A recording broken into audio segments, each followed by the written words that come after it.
Merhaba arkadaşlar. Bugün sizlerle beraber tam kıvamında nefis bir tarhana çorbası yapacağız. Öncelikle tarhanamızı soğuk suyla güzelce bir ıslayacağız. Kasemizin içerisine 3 yemek kaşığı tarhanamızı alıyoruz. 2 ve 3. Dolu dolu 3 yemek kaşığı. Tarhanamızın üzerine aşacak kadar soğuk su ekliyoruz. Evet, bu kadar yeterli. Ekledikten sonra da şöyle bir karıştırıyoruz. Tarhanamız içerisinde tamamen karışsın.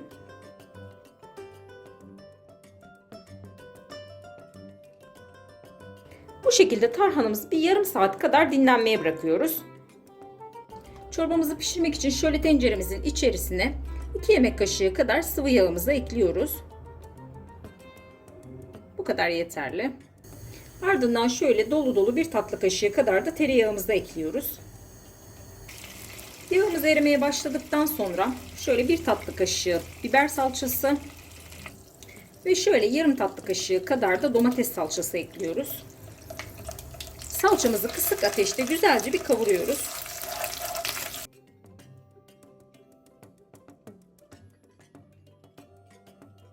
Salçamızı kavurduktan sonra şöyle ıslamış olduğumuz tarhanamızı bir karıştırdıktan sonra salçamızın üzerine ekliyoruz.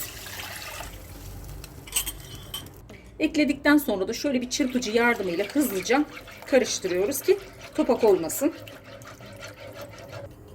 Çorbamızın üzerine şöyle biraz da soğuk su ekliyoruz.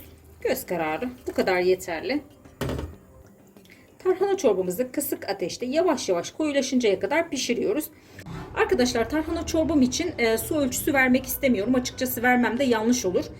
Bunun da sebebi tarhanayı yapan kişinin yaparken ne kadar un kullandığı. Eğer fazla un kullandıysam çorbamızı pişirirken çok kıvam alıp çok koyulaşacaktır. Az un kullandıysa da daha az koyulaşıp daha az kıvam alacaktır. O yüzden tarhana çorbamızı yaparken su miktarını biraz az tutmamız gerekiyor. Tarhanayı ekledikten sonra 3-4 su bardağı kadar soğuk suyunuzu ekleyin ve benim gibi bu şekilde çorbanızı karıştırmaya başlayın. Çorbanız kıvam alınca sıcak suyla istediğiniz kıvama getirip çorbanızı tüketebilirsiniz. Koyu kıvamlı istiyorsanız daha az sıcak su eklersiniz. Daha akışkan, daha sıvı istiyorsanız biraz daha fazla sıcak su ekleyebilirsiniz. Şimdi benim çorbam yavaş yavaş koyulaşmaya başladı. İçerisine tuzumuzu ve baharatlarımızı ekleyelim. Şöyle 1-1,5 çay kaşığı kadar tuz ekliyorum. Siz de tuz miktarını tercihe göre, kendi damak tadınıza göre ayarlayabilirsiniz. Şöyle 1 çay kaşığı pul biber ve yarım çay kaşığı kadar da nane ekliyorum. Yine baharat miktarını kendi damak tadınıza göre ayarlayabilirsiniz. Ben tarhanamı kendim yaptığım için yaparken bolca baharat ekledim. O yüzden şimdi baharat miktarını az tuttum. Siz de kullandığınız tarhanaya göre baharat miktarını ayarlayabilirsiniz. Eğer tarhana daha az baharatlıysa fazla baharat kullanabilirsiniz.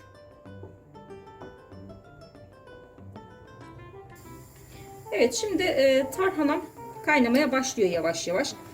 Kıvamını da görüyorsunuz. Biraz koyu kıvamlı oldu. Su eklemek istiyorum şöyle. Biraz sıcak su. Kendi istediğim kıvama göre ayarlıyorum. Çok az daha ekleyebilirim. Siz de bu şekilde istediğiniz kıvamda ayarlayabilirsiniz çorbanızı. Ama mutlaka sıcak su kullanın arkadaşlar.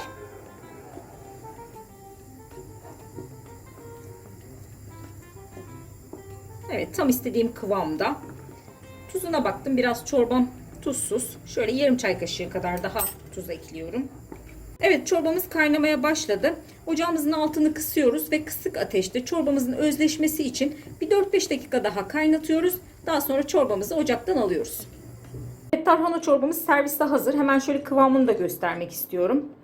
Tam kıvamında harika bir çorba oldu. Hemen kasemize alalım.